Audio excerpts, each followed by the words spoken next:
Yes, yes, yes. Welcome to the Kente Show, man. Welcome to the Kente Show. I have a special show right now going on.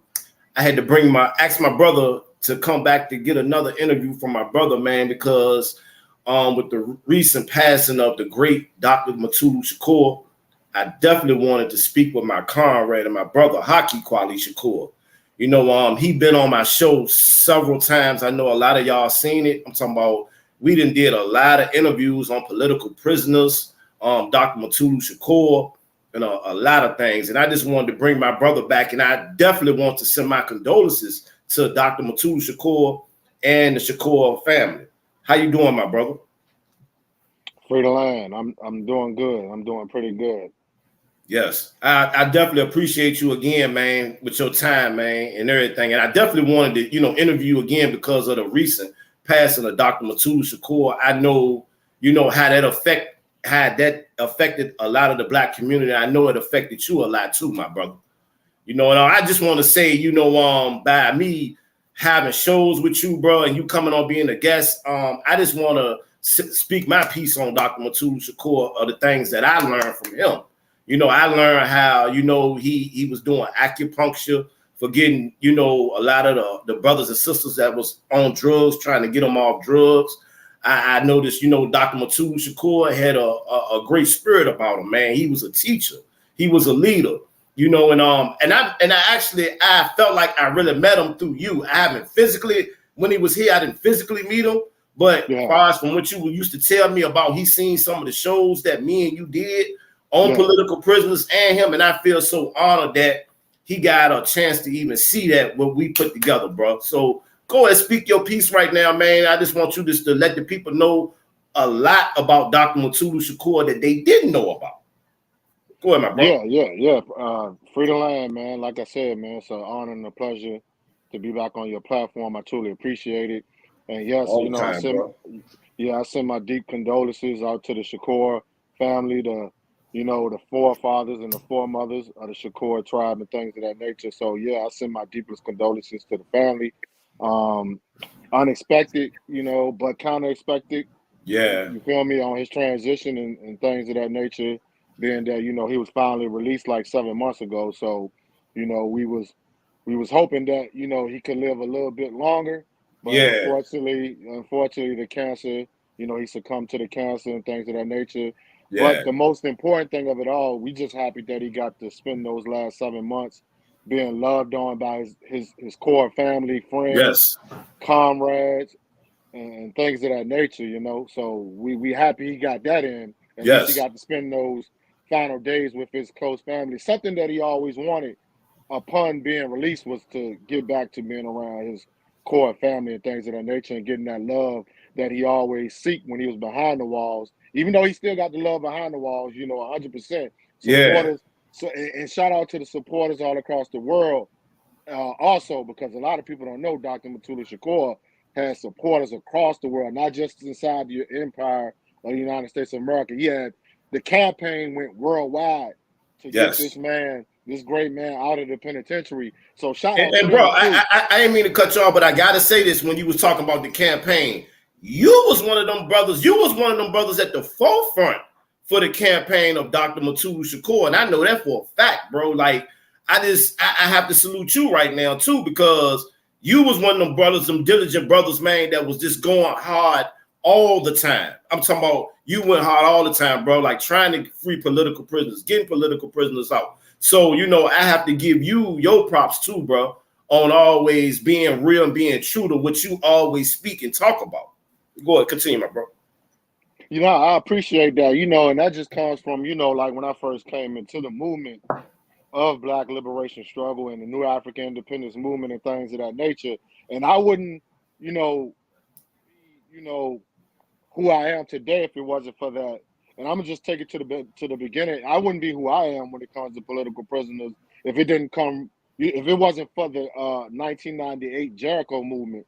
And the Jericho movement was started by a political prisoner of war of the Black Liberation Army, Black Panther Party, the Honorable Baba Jalil Muta King, and the ancestor Safir Bukhari, who was captured here in Virginia in the 70s. and they started a movement in 1998 called the Jericho movement, which was the biggest movement for political prisoners when they took the march on Washington, D.C. This is how I came into the movement, just observing what those OGs was doing in the 1990s and the 80s, but the 1990s, the late 90s, when they marched on D.C. for the political Yeah. prisoners of war. And, when I met Dr. Mutulu Shakur, as far as, through, that program of the Jericho movement, when I started, advocating for political prisoners and writing political prisoners in the early 2000s. Because Is you when I have met, several letters too. I didn't mean to cut you off one more time, but I got to say this because I remember you bringing different letters of you and Mutulu writing each other back. You know what I'm saying, to the show, to my show. You know what I'm saying. yes, You had letters from Mutulu Shakur, my show. You know what I'm saying. I used to be like, well, damn, that was real big. You know what I'm saying. yeah, As far as like you had gained a relationship with Mutulu through that, though. Speak on that, man. The relationship yeah. y'all gained, bro. Yeah. Like I was saying, we started corresponding around the 2000s. That's when I came in contact with them because, like I said, through the Jericho movement, they was inspiring young brothers like myself who was coming into our political consciousness, who was coming into the Yeah, movement. The people that was going to receive the torch from these elders who were starting to get old.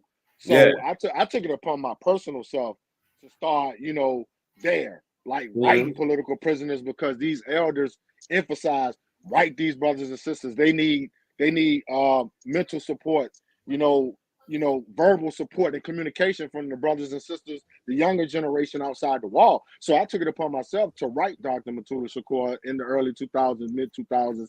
At the same time, I was building a relationship with my other mentor, other comrade brother, son Yuka Shakur, and everything just seemed to fall in place by divine intervention. You feel me? And it's like we knew each other forever. You know what I'm saying? And by building a relationship with Mutulu, I seen what he was doing over the years with the younger brothers and sisters behind the wall and outside the wall, Mhm. specifically with the street tribes and the street organizations, Crips and Bloods, gang life, gang organizations. So I started to build a relationship with him as well, because I was showing him things that I was trying to do to Yeah, to bridge the brothers and sisters, to stop the violence. It really was a stop the violence thing at first. You know what I'm saying? When Mutulu, Tupac, Mo Preem and them started the Thug Code, which is a revolutionary document. These things influenced me. It pushed me to get into this type of work. And me and Mutulu, we just started communicating back and forth, building a relationship.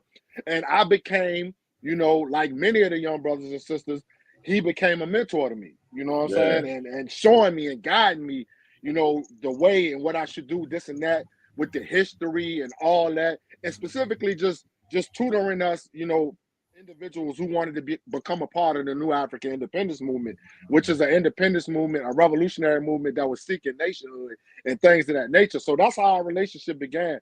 And he took me under his wing. Yeah, man. I mean, like I said, even in when we watched the All Eyes on Me movie, when that movie had came out, I want to say what it was, 2016 or I don't Yeah, something like that. Okay, so 2016. when Yeah, I remember when that movie came out, they had an actor playing Mutulu Shakur, man. I remember that. And I yeah, thought that was kind of big in that Tupac movie too, to put a highlight on who Dr. Mutulu Shakur was, because a lot of yeah, people didn't know. So I just wanted to speak about that. When I seen the yeah. movie, I was like, that was real good that they did that, put Dr. Mutulu Shakur in there. Because Yeah, some that was people real. don't. Yeah, that was real big. And shout out to the actor, that played Marlo in The Yeah, in Wire. the wire, He was yo. the individual that took that role, because him himself saw that role as being important, because before that, people didn't really know about Dr. Mutulu Shakur. So for them to even incorporate that aspect of Tupac's story, on why he became who he was as a brother trying to find himself in the revolutionary struggle, the Black liberation movement, I thought that was important to include his father, Dr. Mutulu Shakur, in that Yeah, movie, to put a spotlight also on his struggle of trying to release Dr. Mutulu Shakur, which is a big movement. The freedom of Dr. Mutulu Shakur, people finally got to, see, like, who is this great man that actually had this influence on a Tupac Shakur and many yeah. others, what I'm saying? Not even just Tupac, just many other brothers and sisters that was incarcerated at that point in time who Dr. Mutulu Shakur was working with. That film put a light on that. And one thing you used to always say, I remember as far as with Dr. Mutulu Shakur, he'll let Tupac know when he was wrong on a lot of things. Even like, I guess, like you said, when Pac came in, I guess, and seen him, you know, so I guess on a visit, you know, Pac was saying thug life and all that. And Mutulu was saying, so what you really mean by that? You know, so Mutulu was trying to really, you know, trying to get him to really break it down and saying what you mean by thug life. Speak on that, bro. Break that down for the people, because you can break that down once you break that down. Oh yeah, yeah. The whole thug life thing was a beautiful revolutionary enigma to me. You know what I'm saying? Because at that point in time, you got to understand it was many individuals like a Tupac Shakur who was influenced by street culture, street code, street ethics, principles, and just influenced by the street culture, period. And one of those individuals, like I said, is Big Bro, is Haki Shakur, aka Monster Cody. An individual like him, Tukey Williams or Raymond Washington, all these people who was actually living thug life, and many other individuals across the nation, New York City, different ghettos, you know what I'm saying? Just being influenced by the ghetto and the culture of street life, period, is what, you know, morphed thug life. But Tupac seen it as an outlet and a tool, a revolutionary tool to try to take this deeper than what it is. And what that is like politicizing street tribes, street organizations, and street culture.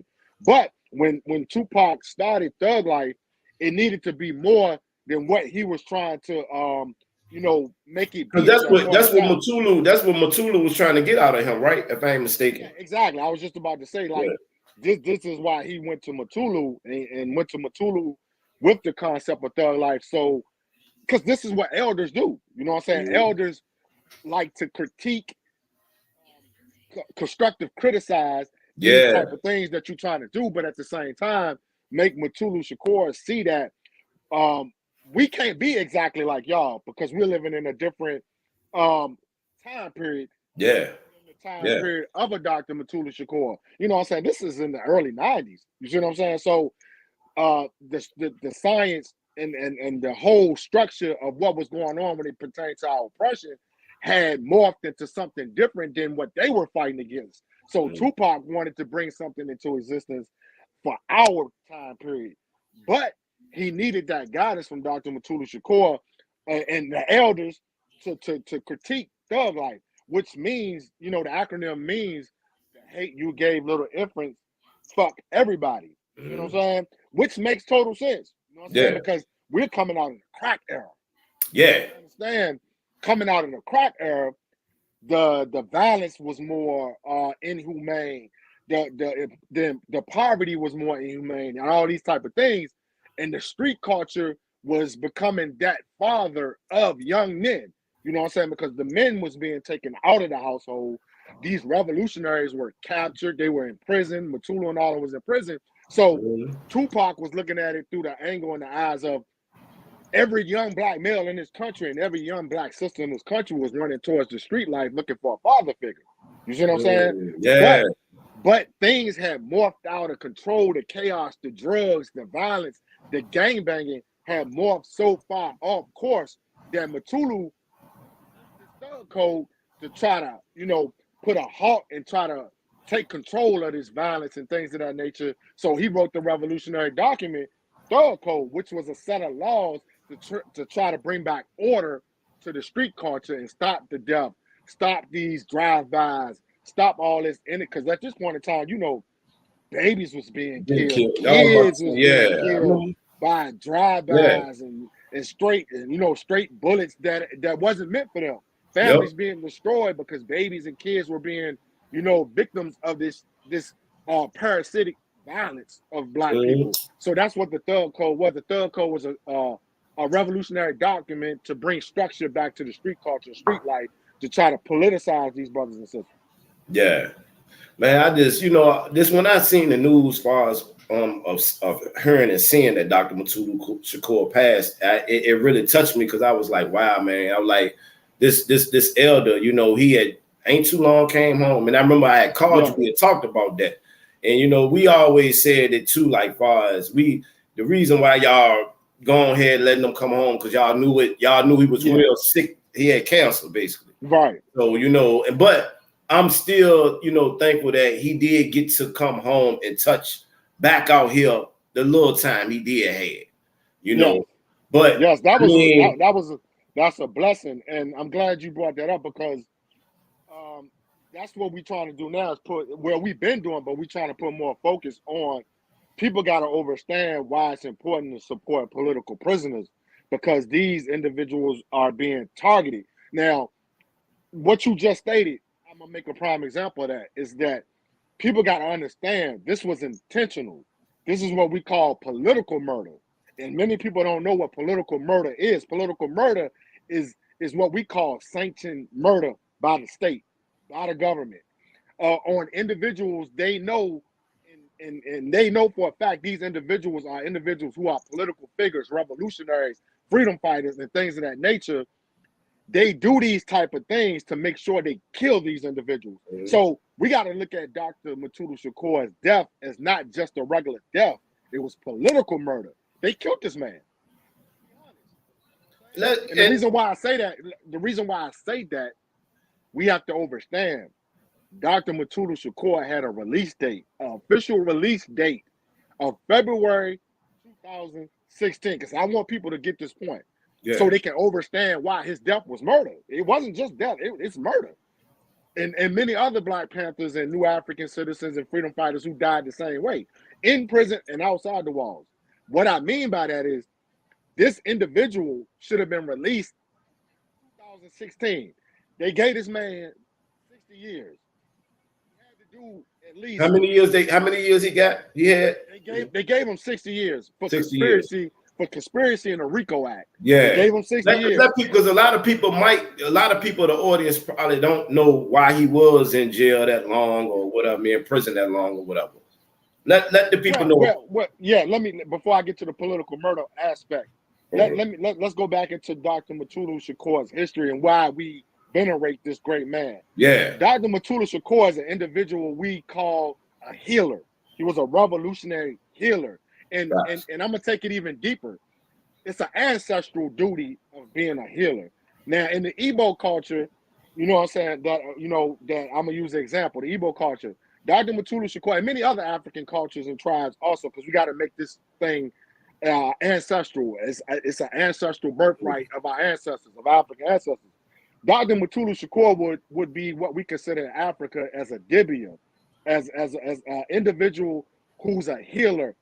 Some people call it like witch doctor and things of that nature, these different titles, you know what I'm saying, that's been passed down through history. But he would be known in Igbo cultures, what we know as a dibia, a healer, somebody who heals the community, somebody who does work in the medical field in the tribe or the community.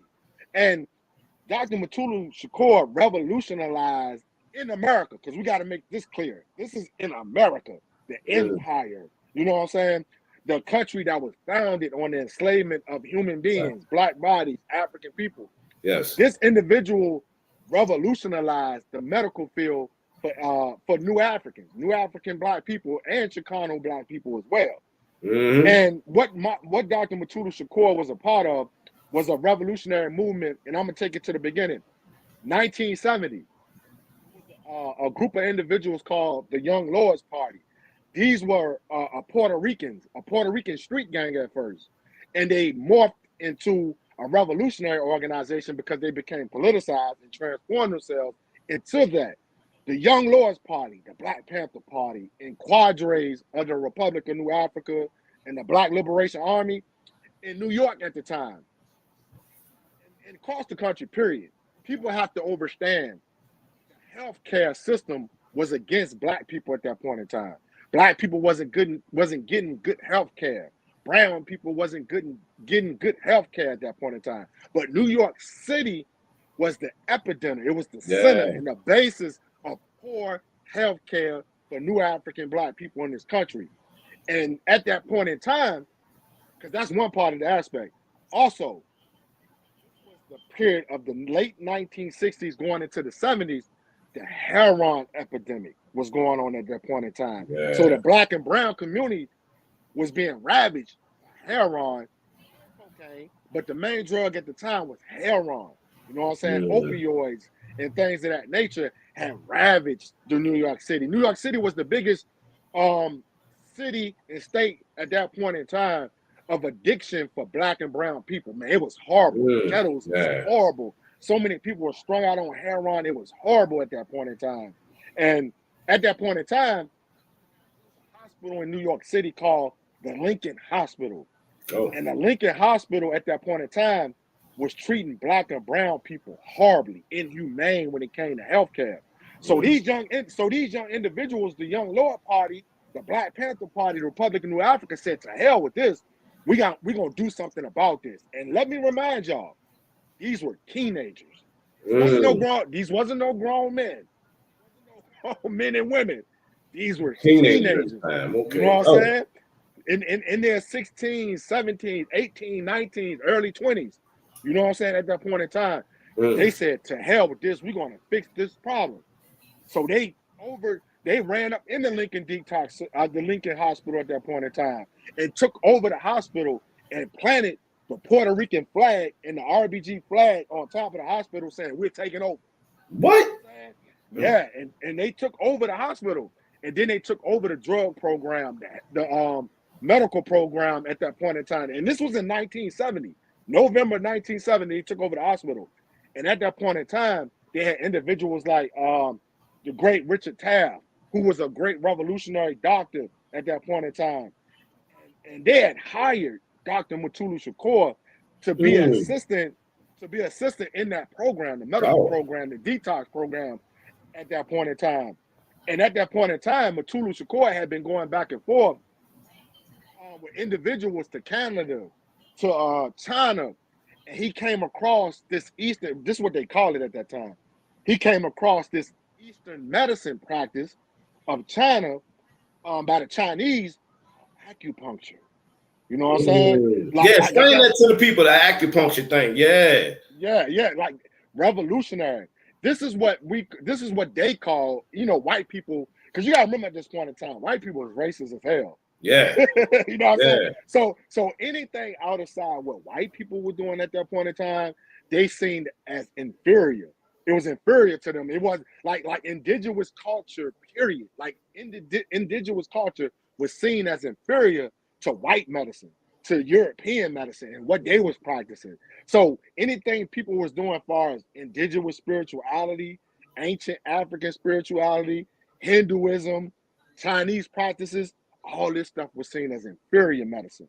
Right. So Mutulu, when he was over, racist as hell. So when Mutulu was over there in China, he had learned this from this other revolutionary sister of the movement, who was an associate of Malcolm X at the time, Yuri Yokoyama, this great revolutionary sister, Asian sister, told him about acupuncture. So Mutulu and them went to China to get the real basis of what the hell is acupuncture. So when Mutulu got there, he learned that acupuncture was a way of spiritual and physical, mental healing through the usage of needles. What was these needles used for?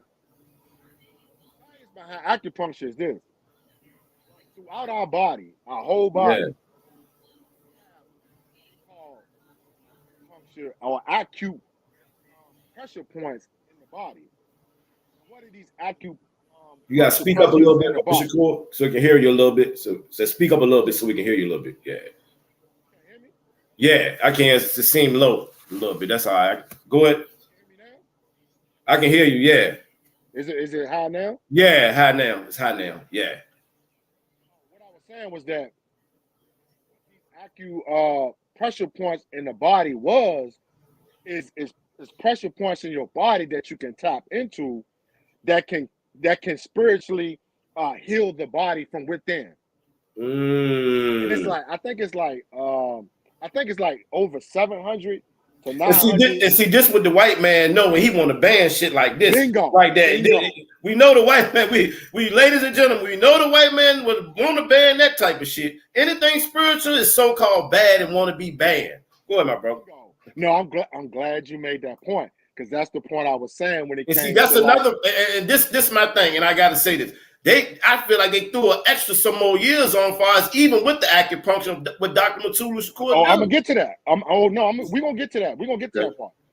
But I'm glad you brought that main part up, because that's the main part I want people to focus on why they attacked this man and incarcerated this man. Like I said at first, Europeans and Western medicine seen those type of medicine practices as inferior. They didn't want you to know about that. They didn't want you to learn about that. And like I said, I think it's like 700 to 900 acupressure points in your body that can heal you from within. So when Mutulu learned that science, you know what I'm saying, and that the needles, when you put those needles in those acupressure parts of your body, and and the main acupuncture system is in the ear. Like from what the Chinese taught them is that if you do these acupuncture pressure points in the ear, this ear being the main part of your body, that it can tap into every main organ in your body. This is what Mutulu figured out. So putting these needles in these acu parts of your body, you can start to heal from your trauma, your mental health issues, your physical health issues, your physical ailments, and things of that nature. So Mutulu soaked all this in, he learned it. He got certified as an acupuncturist and all these type of things in the 70s.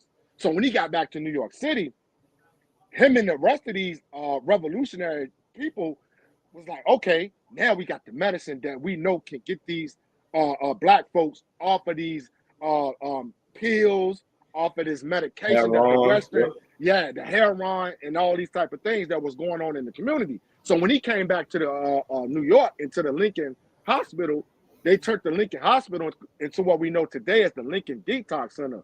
And the most important part about this, he got the medicine down pat, which is the acupuncture. Mutulu and them came up, was like, okay, we can't just heal them and send them back into the community. No, they got to be healed mentally. And what was one of the ways that they was going to heal these individuals mentally was political education. This is what made the Lincoln Detox Center a revolutionary hospital, because they wasn't just going to heal you and send you back out into this empire of the United States of America, because they know you could easily be influenced to relapse back into drugs. So no, Mutulu and them wanted you to heal physically and mentally at the same time. So they incorporated a political education program along with the acupuncture program, so the drug addicts will understand, okay, now I know why I'm on drugs. It's the oppression of the society. It's the American government who's oppressing us, impoverishing us, that is making me want to do drugs to try to cope with my oppression. You see what I'm saying? So this is where the conflict come in, and this is why they started attacking Mutulu. Yeah. Around that time and point, when Mutulu and them was starting to use the acupuncture, in New York City, you had the Rockefeller, Nelson Rockefeller, who was, at that point in time, he was the governor of New York City. Robert Nixon was the president at that time, and we know how crooked his ass was. And at the same time, it was a big pharma. I see a lot of conspiracy theories online talking about big pharma, the pharmaceutical industry, which is the biggest industry in America outside of the prison industry. Is the big pharma company, the company that produced all these medications and pills that they put you on, and telling you that you so-called healing and curing yourself. You know what I'm saying? Like high blood pressure and all these type of things, these pills and medications. So let me say this too, Shakur. Is the Chinese, they still doing acupuncture over there in China and all that? Yes. That's the core. So you got to understand. Well, me and you know this. Individuals, black people, brown people, got to understand this.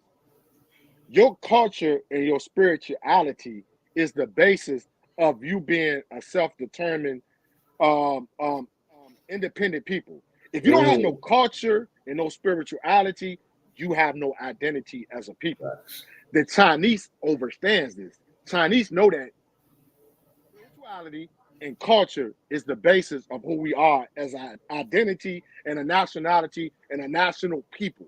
So you know the Chinese, and even the indigenous Africans, the indigenous Native Americans, the Indians, and all these type of people, the core of their who they are identity as their identity is their spirituality.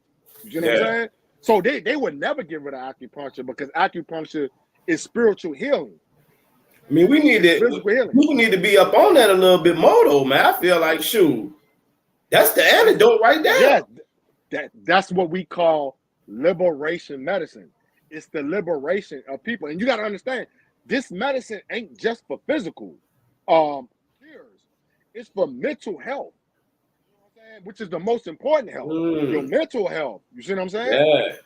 Things of that nature. So now the Chinese still has this. This is a main aspect of their culture, and this is why Mutulu and them took this in. So, at that point in time in the 70s, you got to understand. New York City tried to find their own way of curing drug addicts, and by doing that, they started to incorporate in their drug programs this medicine called methadone. And if people don't know what that is, methadone ain't nothing but heroin. It's nothing but another version of heroin. It's an opioid. So now let me ask you this, my brother.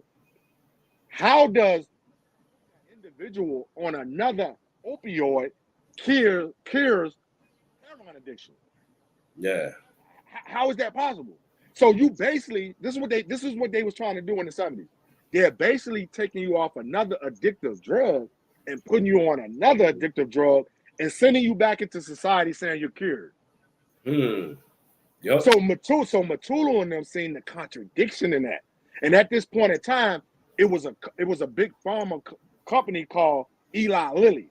And if people don't know who Eli Lilly is, write that down. Eli Lilly was the biggest pharmaceutical company in America at that point in time. Damn. And they was the ones who was facilitating the methadone to hospitals in these drug programs at that point in time. Guess where Eli Lilly got methadone from?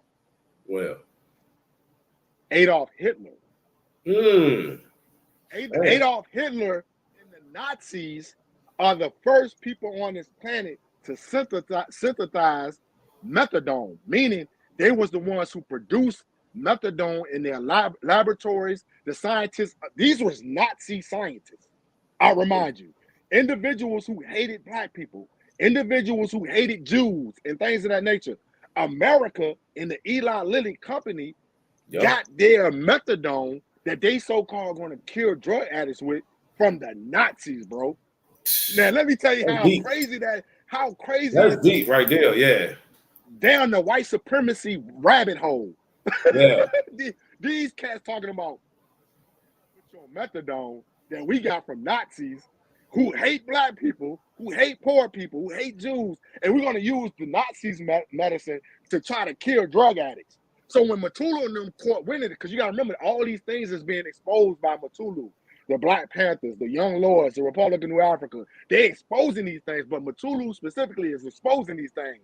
The connection between Nixon, the connection between Rockefeller, Eli Lilly, Big Pharma, that we still battling today. You know what I'm saying? Is trying to do this to our people. So Mutulu and them was to hell with that.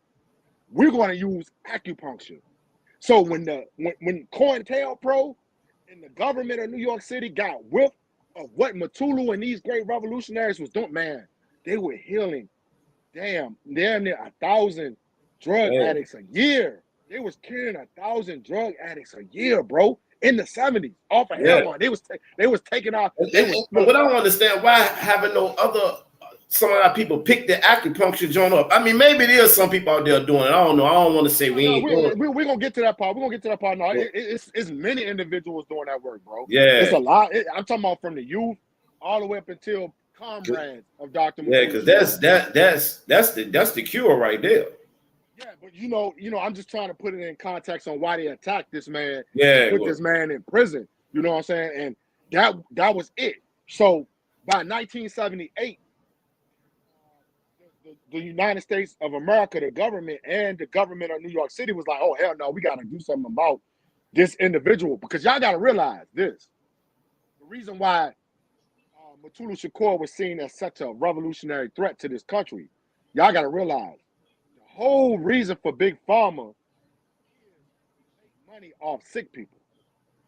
That's why cancer exists. This is why AIDS exists. This is why shit COVID-19 exists today. They gotta this is part of population control.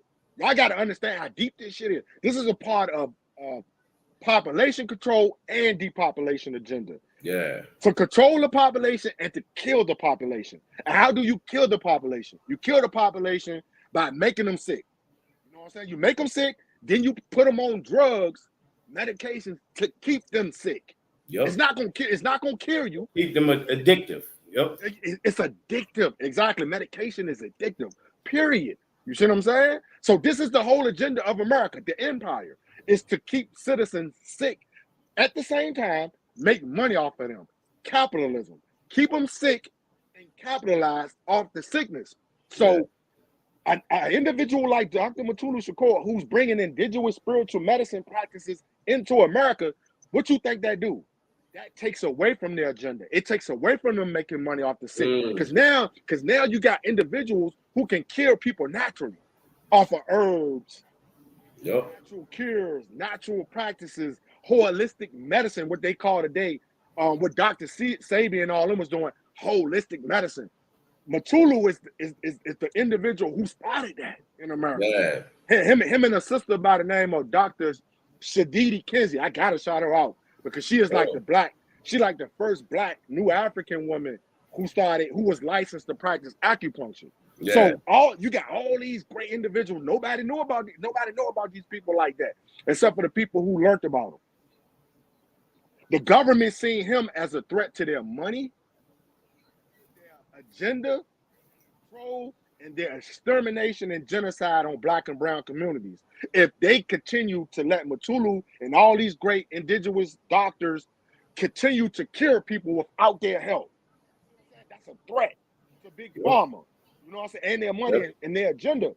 So in 1978, the FBI, COINTELPRO, New York City raided the Lincoln Hospital, raided the Lincoln Detox Center, arrested the Young Lords, arrested the Black Panthers, arrested New African Revolutionaries, kicked them out of the hospital, and destroyed the detox program.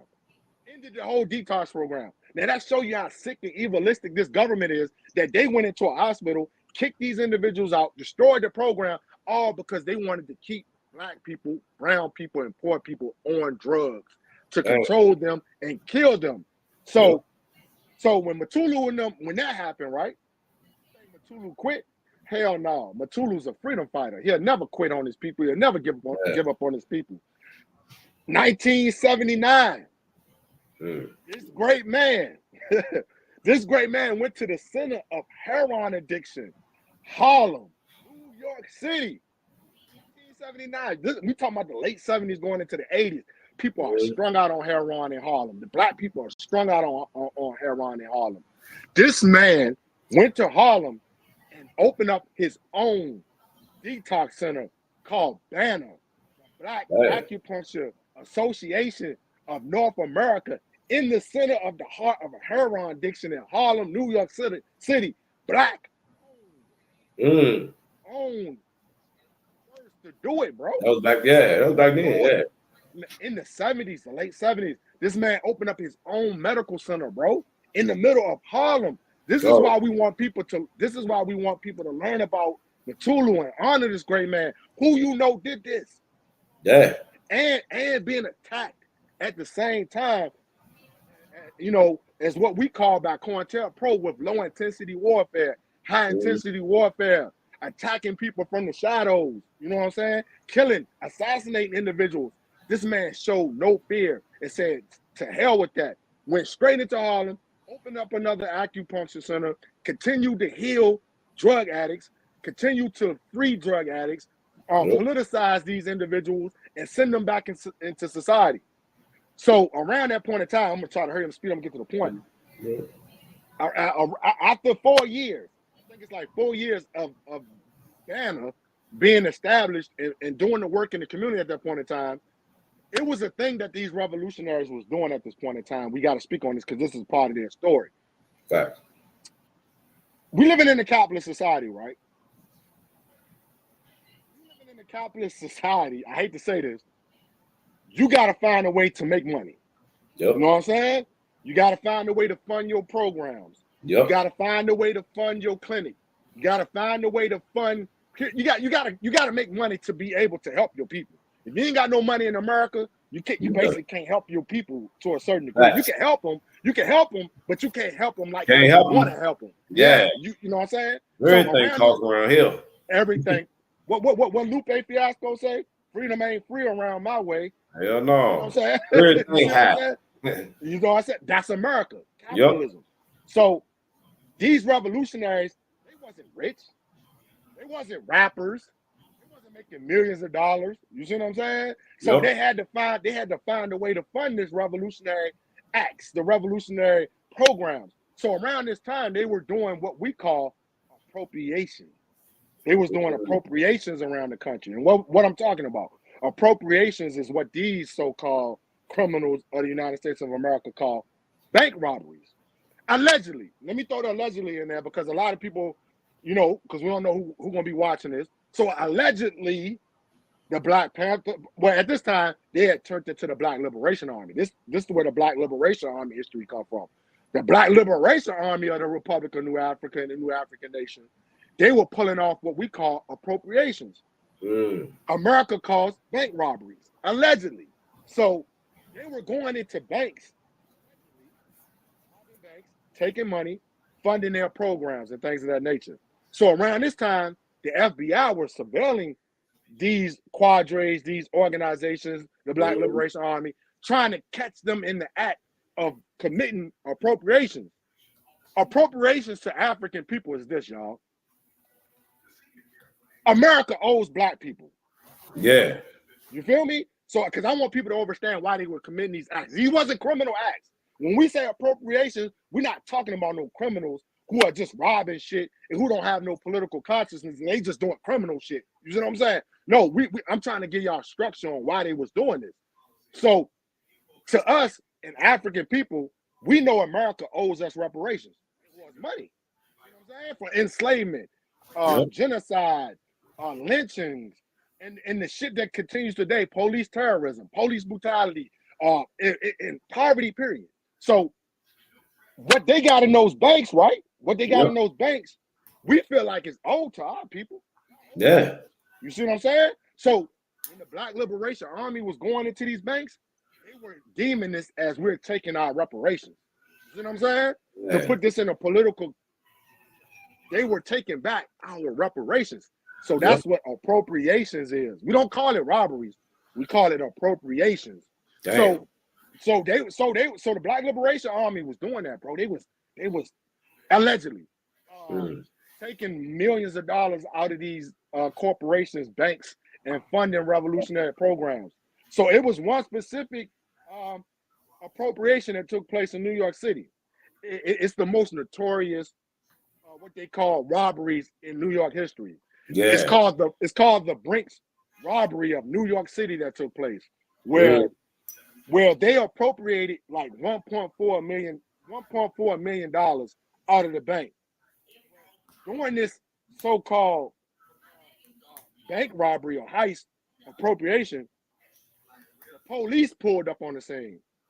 A shootout took place between the Black Liberation Army, and let me throw this in there because people like to leave them out. It wasn't just the Black Liberation Army, it was also the Weather Underground and all these individual white revolutionaries, European revolutionaries. You know what I'm saying? The cats that showed no fear.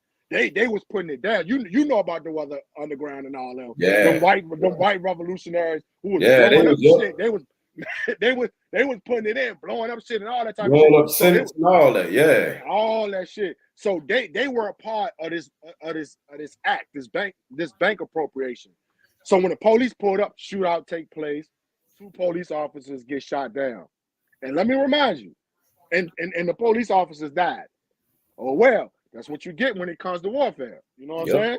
Casualties. You know what I'm saying? So they tried, well, they did. No, they tried, because I don't want to put it in that context. So when these individuals got away, because many of these individuals got away from the shootout, when they was looking for these individuals, the FBI came in, so they was trying to find out who was the mastermind of this robbery, because this is like the biggest robbery in their history at that point in time in New York City. So they was trying to find the head, the ringmaster, and the mastermind, or who put this together. So Mutulu name started floating. Agents, snitches, agent provocateurs, you know what I'm saying, who had infiltrated these organizations at that point in time, started to put this rumor out there that, oh, the mastermind of this robbery was Mutulu Shakur. You ain't know that?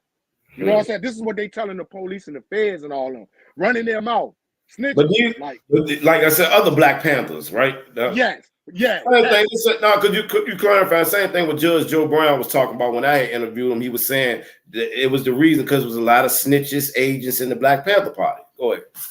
That's just, hey, bro. That's just facts. That's history and facts. The Black Panther Party, the Nation of Islam, all these movements at that point in time, the Republic of New Africa, Young Lords Party, and even like I said, the white revolutionaries, the Wealth Underground, their organizations were infiltrated by feds. They had agents running with them, bro. You know what I'm saying? That's just facts. And that's a part of history that we must learn and understand, so we won't repeat that shit ever again. You see what I'm saying? So that's what happened to Mutulu. Mutulu fell victim to COINTELPRO, feds, snitches, who were going around saying that he was the ringleader, the mastermind. And let me remind you, Mutulu wasn't a part of this robbery. He wasn't on the scene. He wasn't there. None of that. You see what I'm saying? So how all of a sudden y'all put this big robbery of United States of America and New York City on this one man? We know why you did it. We know why you did it. God did it because you wanted to get this man off the streets, because he was going against Big Pharma, New York City, and he was curing drug addicts. Period. This man had the most revolutionary detox program in the history of America. This is why they went after this man. This is why they framed him with the Brinks robbery, bro. And that same individual got on the stand. Mutulu ain't know this man at all. So they got in the RICO Act. This is the thing y'all got to know about the RICO Act. This is why the RICO Act is so criminal by the FBI. So they're telling people Mutulu got hit with the RICO, right? You got hit with one of the first cats that ever to get hit with the RICO. Y'all got to understand this history. This is like one of the first individuals to ever get hit with RICO and conspiracy. Period. The same shit they was using against the mob. This is how they took the mob down. They took the mob down with the RICO, which is basically saying that we're taking down organized crime rings, organized crime. You know what I'm saying? So they tried to, and this is the sick thing about America. They tried to put our struggle, Black people struggle, brown people struggle. They tried to put that with organized criminals. Now we know what the mob was doing. What the mob was doing was crime. Not about it. That's pure criminality. That shit they was doing was crime. But for the audacity of them to put revolutionary shit with mafia shit, to me was humiliating. It was disrespectful at that point in time, because what they was doing, these was two sets of sides of society doing two different things. One was doing negative, one was doing positive. So that's what Mutulu fell victim to. And this individual got on the stand and testified against Mutulu, and this is how he got the 60 years, put in prison, gave him 60 years. But people got to realize, when he got locked up and they gave him that 60 years, this was under old law. This is under the old law, you know what I'm saying? And by him being under the old law, he was eligible for parole as many times as possible. This is the old law, you know what I'm saying? So he was captured in Los Angeles in 1986, incarcerated, went into the penitentiary, continued to work. He didn't go in the penitentiary and just stop and gave up or quit or anything like that. No, he went into the penitentiary, started up educational programs, stopped the violence programs. This man, look, Mutulu went to prison, bro. So many conflicts and so many goddamn acts of violence against different individuals, organizations, gangs, and things like that. Bro, that shit stopped. You should stop when he came. This is how much respect people have for this man when Yeah. he came to prison. That he was killing the violence and the conflict in penitentiaries that he went to across America. You know what I'm saying? At that point in time. But the key part I want people to focus on, he was eligible for parole as many times as possible. They denied this man like 9 to 10 times, bro. Yeah. They denied this man like 9 to 10 times. And coming, like we was talking about earlier in this conversation, February 2000, because I want people to understand why this political murder. February 2016 was his official release date, meaning they could not hold him no longer after that date. If you held him any longer after that date, it's deemed illegal. And it's illegal in the first place. Why? Mutulu was established as being a political prisoner. Even the judge on his case, I'm talking about one of the most racist judges in history. This white racist judge even admitted at his trial, bro, that Mutulu, political prisoner, indeed a victim of the counterintelligence program. This is what the white racist judge said. He admitted it. He was like, yes, Mutulu Shakur was a victim and targeted by COINTELPRO. So he's a white person said that? Political prisoner. A white racist judge. Oh. The white racist judge on this. This the same judge that kept him from being released from the penitentiary 10 times. Him and the parole board. Him and the racist parole board. They stopped this man from being released like 10 times before they finally released him. But at the same time, this racist judge acknowledged that he was a political prisoner and that he was indeed attacked by the COINTELPRO and the FBI. Dang. I mean, like straight contradictory, bro. Straight contradiction. So this is why I'm saying it's political murder. Because when he came finally to his last parole hearing, before he transitioned to the ancestors, this is what I want people to understand. I'm going to continue to talk about as long as I got the voice to talk about it. If Mutulu was released on parole in February 2016, because at this point in time, he didn't have cancer. 2016, he didn't have cancer. You see what I'm saying? Yeah. So imagine this parole board doing what they were supposed to do and release him in 2016. I'm not saying he might not have caught cancer later, but what I'm saying is he had a fighting chance to get out while he didn't have cancer. If y'all would have just released him in 2016, he would have got out healthy. Facts. He would have been healthy getting out in 2016. This racist judge said no. Not releasing him in 2016. They kept him illegally, kept him in the prison. This man developed cancer. And I ain't gonna get into why. I'm not gonna get into what I heard from some of the comrades behind the wall on how he got cancer, which is something else that's gonna come up later. People are gonna talk about later. It's gonna come out. Sooner or later, y'all gonna hear, but it's gonna come out. No, I want to know now, man. You know, I want to. People want to know what it is now, for real, bro. I know you can't say it, but people. Well, me and you will talk about it in private. Okay. Yeah. Because I ain't gonna put it out there yet. Okay. I'm gonna let the comrades do that. Because we want this show to be about the legacy of like how you breaking it down, man. The acupuncture thing that Dr. Mutulu Shakur was doing, getting the brothers and sisters off drugs. That was big. I feel like that need to be highlighted a little bit more of what people need to talk about with the legacy of Dr. Mutulu Shakur. That's big, man. You know, and I'm glad like I said, that's why I'm glad you did this conversation, this interview, because this is what we're gonna do going forward.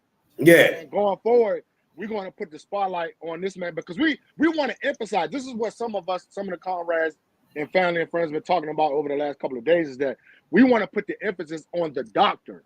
Yeah. A lot of people don't understand. This man is a real doctor. Yeah. Not no fake pseudo title. He just threw doctor on his name because it sounds good. No, this man was a real doctor. He was healing people for real. And he got a bunch of comrades, youth, individuals who are continuing to work right now. They even brought back his organization. His organization is back now. Banner, the Black Acupuncture Association of North America, is back. By one of his closest comrades in DC brought it back. So now you can go. Now you can go to the website. The website is up and everything. It's called. What is you got it? The information for the people. Yeah, the website is AAANA.com. What is it? AAANA.com. I can't get you to send that one out. Yeah, I'm gonna send you the link.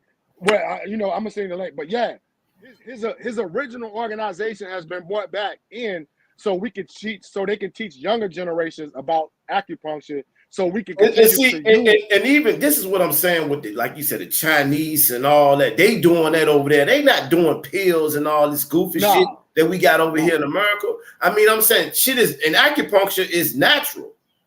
Yes, literally natural. Like you know what I'm saying. And this is why I'm glad you said that. This is why, if you notice, a lot of Chinese and Asian people, they live longer. Yeah. Some of these. Yup. I'm good. That's a great point. That's a great point. Most of these Chinese live until like 100 something, bro. Yeah. You know what I mean? Like they live until like 100 years old. While our people here in America only live until like 70, barely making it to 70 now. Barely making it to 70. 65, you know, 65, you know what I'm saying? We barely making it across the 70-year mark. Yeah, man. Yeah. So this is why Mutulu's work is so important. So important. Like we got to get back into holistic healing. We got to get back into African traditional healing. We got to get back into Eastern medicine, what they call quote unquote Eastern medicine, indigenous spirituality. The most key opponent is the indigenous spirituality. Many people don't even realize, even though Mutulu was a Muslim, yeah, he was a Muslim, but this is the thing people got to understand. Just because you're religious don't mean that you leave back behind your culture and your spiritual practice. You know what I'm saying? And your spiritual traditions, like herbs, you know what I'm saying? Meditation, healing, acupuncture, meditation, yoga, all these. Just because you're a Muslim and a Christian don't mean you can't do that. I totally agree. Because once again, and I hate to get off topic, but I gotta speak on this when you just said the a lot of the Christians, and I really don't like to single a lot of my Christian brothers and sisters because I don't be wanting them to think I'm banging on them because I love my Christian brothers and sisters. But what I have to say is though sometimes with a lot of y'all are always acclaim shit like meditation or whatever. Y'all acclaim that shit's evil. Like y'all acclaim voodoo. That's evil. That's bad. Everything's bad. When everything is really affected, it's nature. It's nature. That's all I'm saying. Everything is, you know what I'm saying, is nature. That the white man so-called stole from the ancestors. You know what I'm saying? They in the study that they use the shit and they give us the shit that they made. That's all I'm saying. They gave us the Bible, all this shit. I don't want to go there because I ain't in the debating. I ain't in the debating mood with nobody that want to jump in and all that about that type of shit. But it's good. 2023 to be thinking ahead of that. What, bro? Yeah, but at the end of the day, bro, you got to put that type of information out there because at the end of the day, so many black people in America has been colonized by the Western Empire and the Western powers. To see indigenous medicine and indigenous spirituality and practices is something that's inferior. When in fact it's not inferior, it's actually superior to Western medicine because Western medicine is a contradiction to the liberation of people, the healing of people, and things like that. People got to understand. This is why history is so important. Why you have to research and study history because you got to understand how was people healing themselves before medicine. That's another one. How was the ancestors healing? Like even when we say, a matter of fact, I said this on my show a long time ago. I think my first season or second season when I interviewed you, when we were talking about this voodoo thing, and we were saying how the ancestors used to heal the slave master. You know what I'm saying? The slave master used to come to the ancestors for healing. And shit. Wonder like how do slaves know how to heal and how they know how to do that? Why did they go to these African medicine men, medicine Yeah. women, big papa, big mama on these plantations? Why did they go to them? They didn't have pills.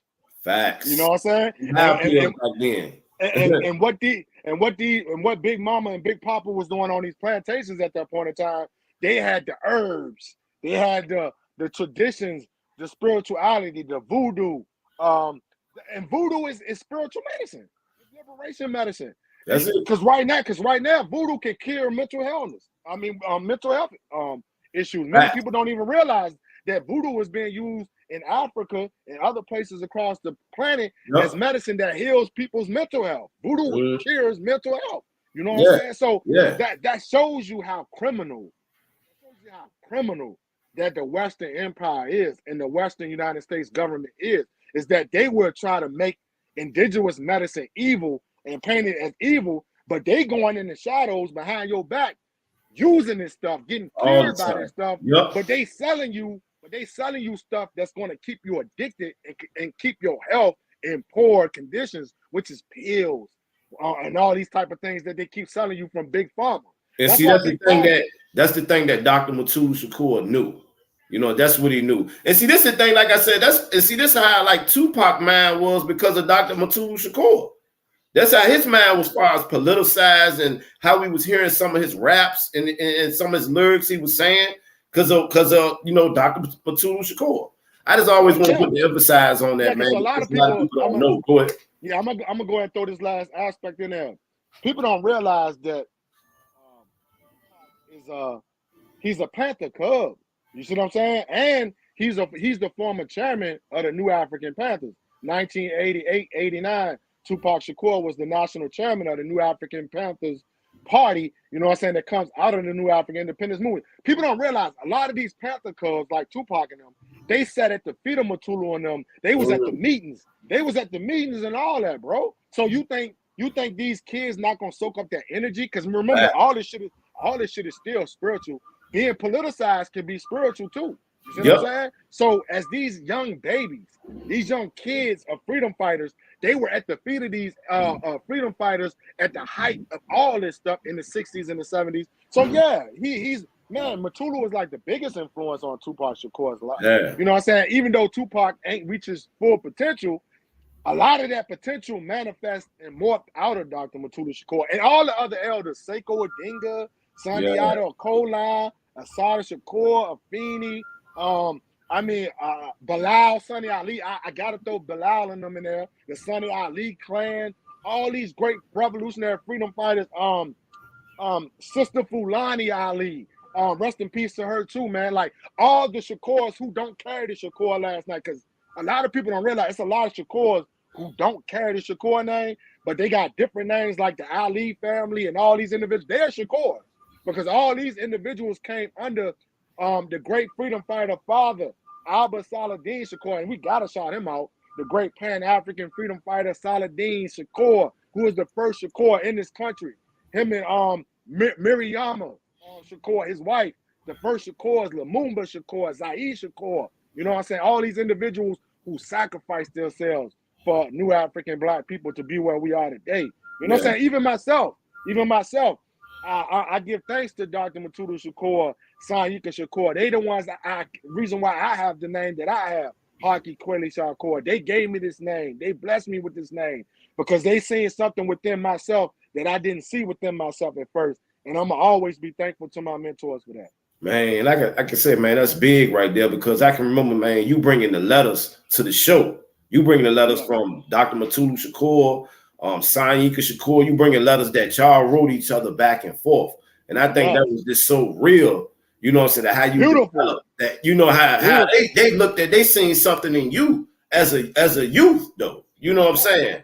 So I have to salute you too, my brother, for you just carrying that legacy on, man, like this, putting always thinking about political prisoners, man. Always having a heart. Most important. You know what I'm saying? Like you are one of the biggest advocates that I know that always talk about them and say freedom and do things for them. So I just want to salute you right now too, bro. No, I appreciate that, man. I'm glad you brought that point up because this is what we do it for. Listen, let me clear this last point up as well. Man, let me tell y'all something, man. If y'all talking about you so-called activists, so-called revolutionary, you're supposed to be a so-called organizer. Look here. If your agenda of your organization and your agenda as an activist, a revolutionary, whatever title you want to give yourself, listen, whatever you doing as far as our struggle here in America, and everybody got their own little agendas and all this when it comes to the well-being of black folk, new African people in America. But look here, if political prisoners, the ones who fought for y'all, the ones who was captured by this government, the ones who sacrificed decades, 30, 40, 50, 60 years of their lives for us to be where we at, to give us a voice, to fight, period, for freedom, for black folk. Look here. If these people are not at the center and the basis of your programs, and their freedom is not at the center and the basis of y'all programs and what you doing this shit for, man, you might as well get out of this struggle because you're doing an injustice to the individuals who laid the path. How do you not honor and fight and struggle for the people who laid the path for y'all to have a voice as so-called scholars, these so-called social media activists and all these crazy things? But you cats don't mention political prisoners at all. You don't put political prisoners. I ain't gonna even lie, bro. You right, because I don't hear motherfuckers saying that. I hear you saying it. You really the only person I really hit now. It's some other people out here I know that say about political, but I feel like you have a movement going on, as far as with a free political prisoners movement. So yeah, because that's what it's about, man. Yeah. Because that's how I came into this struggle. I don't know no other way about the struggle. My introduction to the struggle was political prisoners. Like I told you, with the Jericho movement in DC, 1998, Safir Bukhari, Jalil Mutakane. I don't know no other way. Like, this is how I got introduced to what I am now and made me who I am now, was political prisoners. So I would never, ever abandon them. I would never, man, people don't even realize the only reason I got on social media was because of political prisoners. I didn't get on social media for nothing else, even though I'm a new African historian. I do my historian work and all that type of stuff. But I got on social media specifically for political prisoners because they needed a voice. You see what I'm saying? From our generation. Now, salute all the elders who was doing this work since the 70s, the 80s, the 90s, who came before me, who've been doing political prisoner work. Salute to them. I'm talking about people from my age group. You know what I'm saying? Our generation and behind us. I stepped into those shoes because it was a void, especially here in Richmond, Virginia. It was a void. Wasn't nobody talking about political prisoners here. You know what I'm saying? In Richmond, Virginia. You see what I'm saying? Until I came on the scene in the 2000s. You see what I'm saying? And that's my duty. That's my reparations to our elders.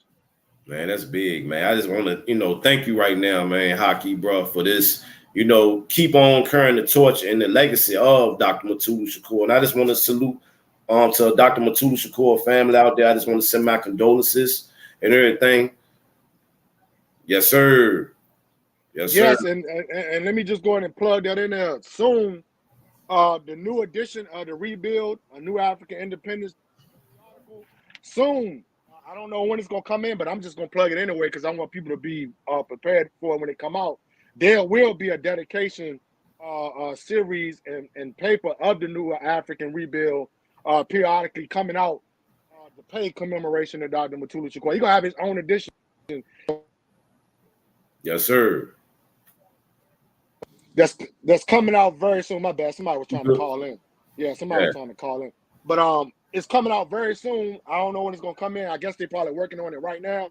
But be on the lookout. But this one of the recent New African Independence Rebuild periodicals. Got you. That's showing salutations to the Welcome Home Mutulu. Yes, and sir. Hold that up a little bit more. Yeah. The Mutulu is Welcome Here movement, and shout out to all the individuals of the Mutulu Shakur family and friends that I was invited to be a part of. I give thanks to the lawyers of Mutulu, all the individuals that I work with, and we all work together to bring this man home.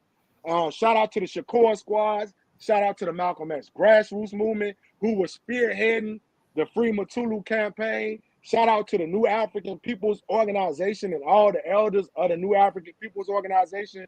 And shout out to the New African Independence Movement, man, period. And the Republic of New Africa, man. You know what I'm saying? Long live Mutulu, man. Long live Mutulu. Man, long live his work. Yes, sir. Thank you, my brother, again, man. I appreciate you, man, for your time, bro.